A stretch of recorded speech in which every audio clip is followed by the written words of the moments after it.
Gavilan Hatch Game Fowl. Isang kilalang game fowl breeder mula sa Texas ang bumuo ng Gavilan Hatch Game Fowl na si Johnny Wayne Stansel noong 1960s. Ipinangalan ito sa Spanish word ng Hope o Lawin. Ginamit ni Stansel ang kanyang sweater makinis na broodcock at isang curly white hackle na inahin. At nagdagdag pa siya ng iba pang bloodline hanggang sa nasihan siya sa resulta ng fighting style at pisikal na katangian nito. Mabilis na sumigat ang Gavilan Hatch dahil sa kanilang kahangahangang performance sa ruweda. Kilala ito sa kanilang bilis at liksi, deadly cutting ability.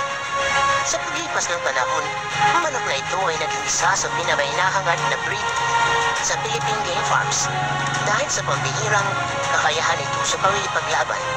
Ang manok na ito ay kayang tumapos ng laban ng ilang segundo lang. May pagkakahuwad ito sa liver hatch. Pumpap at muscular ang build ng katawan nito na may tuwid na postura na nagpapakita ng lakas at tibay. Ang kanilang balahibo ay may iba't ibang kulay, kabilang ang itim, asul, pula, kayumanggi at puti. Straight comb at P-comb na may yellow to greenish na paa o kulay tinda.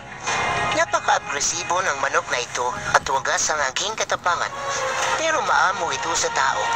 Maganda ito ay cross sa kelso, sweater at round neck.